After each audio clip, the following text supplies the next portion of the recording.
और प्रभु के चरणों में निवेदन किया। हमारी भी व्यथा पहुंचाने वाले भगवान श्री राम तक कौन है? श्री हनुमान जी। श्री हनुमान जी ने 12वें दोहे से लेके 17वें दोहे तक जानकी जी के चरणों में बैठकर 9 बार माता शब्द का संबोधन किया है।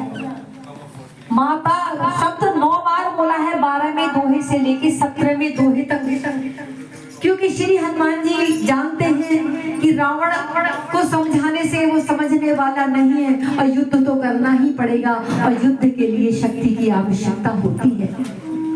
तो मानो श्री हनुमान जी ने 9 देवियों की आराधना की है जानकी जी के चरणों में बैठकर। कहते हैं कि माँ मुझे बहुत भूख लगी है। जानकी जी कहती है बेटा मेरे पास ऐसी कोई वस्तु नहीं कि तेरी भूख को मैं शांत कर सकूं। हनुमान जी कहते हैं माँ इस वाटिका में पके पके फल लगे हैं, मुझे आप आदेश तो दीजिए। माँ आदेश देती है और कहती है कि तात चरण गहे मांगहु राखो मोर दुलार सीता देहि कहि राम रहित न हो तुम्हार। यानी तुम प्रभु के चरणों को अपने हृदय में बिठाकर फल भक्षण करना, तुम्हारी बुद्धि का विनाश नहीं होगा। बहुत समझा है रावण को, लेकिन एक बात समझ नहीं आई। लंका कहता है रावण अभिमानवश कि ये बड़ा ज्ञानी बानर आया है हमको ज्ञान बांटने के लिए। अरे इस बानर को अपनी पूंछ बहुत प्यारी होती है, इस बानर की पूंछ में आग लगा दो। हनुमान जी मन ही मन प्रसन्न हो रहे हैं, कह रहे हैं कि अपनी मृत्यु का उपाय ये स्वयं ही कर रहा है। प्रभु आप उस पार बैठे हो और ये अपना मृत्यु का कारण स्वयं बन रहा है, क्योंकि श्री हनुमान जी को अपने प्रभु पर भरोसा है। जानते हैं हनुमान जी कि ये तो मेरा बाल विवाह का नहीं कर सकता, मेरे पर मेरे प्रभु की कृपा है। हनुमान जी ने बहुत समझाया लेकिन नहीं, बानर की पूंछ में आग लगाई और लंका धू धू करके जल गई, लेकिन हनुमान जी का बाल विवाह का नहीं हुआ।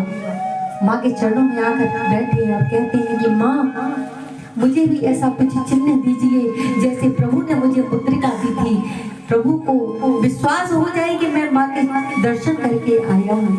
माँ ने अपनी चूड़ामणि उतार कर दी है हनुमान जी को, और हनुमान जी ने आज सादर प्रभु के चरणों में निवेदन किया है और माँ की सारी विरह वेदना सुनाई है। कहते हैं सत्य शपथ करुणा निधान की, करुणा निधान शब्द बोला है हनुमान जी ने। तब माँ जानकी जी को भरोसा हो गया कि क्यों कि आजकल की पत्नियां तो नाम लेती हैं पतियों का, लेकिन माँ जानकी कभी भी पति का नाम नहीं लिया, क्योंकि जाने गौरी अनुकूल सियहि हरस न जाए के मंजुल मंगल गुल बाम अंक फरकन लगे। यानी माँ भवानी का पूजन करने के लिए, गौरी पूजन के लिए जब जानकी जी जाती हैं तब माँ भवानी ने आशीर्वाद दिया, करुणा निधान सुजान शील स्नेह जानत रावर। जो करुणा निधान है, शील है, स्नेह है, बहुत प्रेम का सरल है, वही तुझे पति रूप में मिलेगा। वो भवानी ने आशीर्वाद दिया जानकी जी को। तब से जानकी जी ने अपने पतिदेव का नाम क्या रखा? करुणा निधान। और कभी हनुमान जी ने वो शब्द सुन लिया और जाकर प्रभु माँ जानकी के चरणों में कहा कि सत्य रामदूत में मात जानकी सत्य शपथ करुणा निधान की। जैसे ही करुणा निधान शब्द बोला जानकी जी को भरोसा हो गया कि ये कोई मायावी बानर नहीं है, बल्कि ये राम जी का असली दूत है। प्रभु के चरणों में निवेदन करते हैं हनुमान जी। प्रभु के नैनों से अश्रुधारा बहती है और कहते हैं कि हनुमान अब विलंब के ही कारण कीजिए, तुरंत कपिल कहूँ आयुष दीजिए, शीघ्र शीघ्र लंका पर चढ़ाई करने की तैयारी की जाए। सभी बानर भालू चीखते चिल्लाते हुए सागर के तट पर पहुंच गए।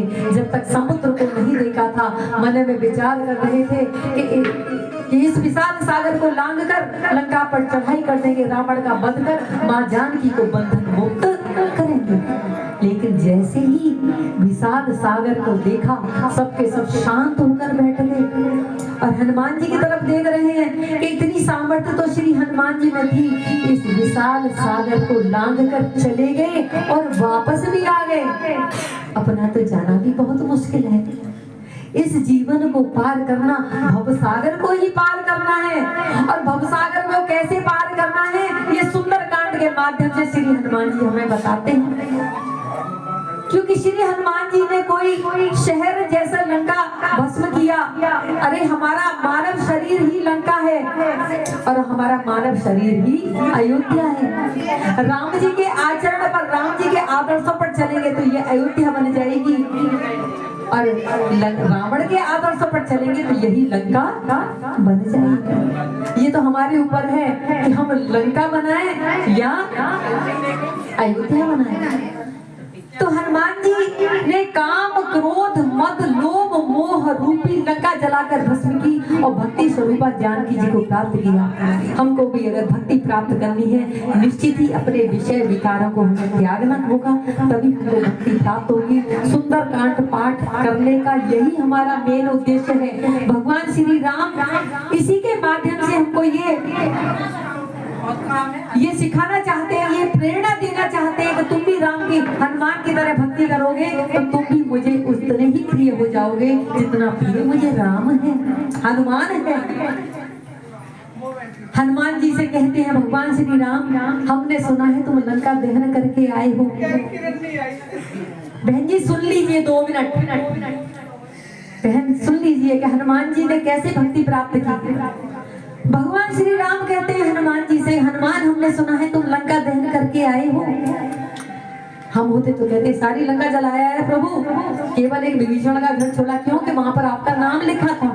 लेकिन हनुमान जी कितने विनम्र हैं और कहते हैं प्रभु मेरी सामर्थ्य कहाँ कि मैं लंका दहन कर सकूं।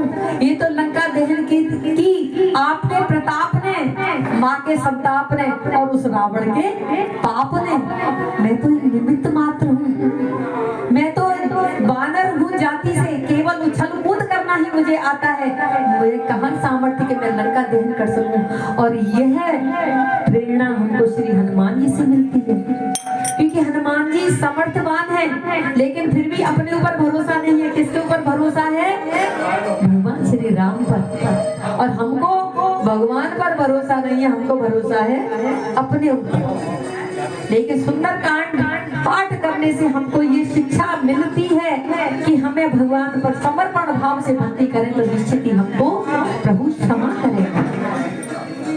हनुमान जी ऐसे भक्त हैं जो बहुत कम बोलते हैं, काम बहुत अधिक करते हैं। और देख लो यहाँ क्या हाल हो रहा है, क्योंकि हनुमान जी ऐसे भक्त हैं, काम बहुत अधिक करते हैं और बोलते नहीं हैं। और हम लोग काम कुछ नहीं करते, केवल चिल्लाते हैं ये मैंने किया, ये मैंने किया, ये मैंने किया।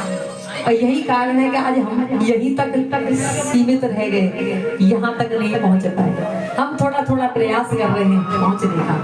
अब प्रभु आगे मंदोदरी के मन में चिंता प्रकट होती है। आगे प्रसंग आ रहा है कि मंदोदरी के मन में चिंता प्रकट होती है कि राम जी की सेना उस पार आ गई, लेकिन अभी तक रावण को समझ नहीं आई कि राम जी कोई साधारण मानव नहीं है। समझाती है पति को, और पत्नियां ही समझाया करती है कि मेरी बेटी की शादी है, मुझे सुंदर कांड पाठ करना है, मेरी मैरिज एनिवर्सरी है, मुझे सुंदर कांड पाठ कराना है।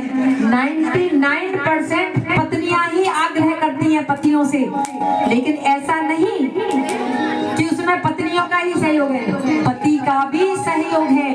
क्योंकि पति उस कार्य के लिए स्वीकृति प्रदान करते हैं कि चलो देवी जी तुम्हारे मन में आया है तो करा लेते हैं सुंदर कांड पाठ। और रावण ने ऐसा नहीं किया। रावण को समझाया मंदोदरी ने कि राम जी के चरणों में चलिए, लेकिन नहीं माना रावण और कहने लगा कि जा तू बहुत राम की भक्त बनी है, जा राम के चरणों में। लेकिन आगे का प्रसंग वही आ रहा है इस सुंदर कांड में कि मंदोदरी अपने पति को कैसे समझाती है, क्या समझाती है, कैसे समझा रही है। देखिए ओ सिया राम से, ओ सीता राम से लगा ले दो नैना, ओ तेरी उम्र बीत रही है।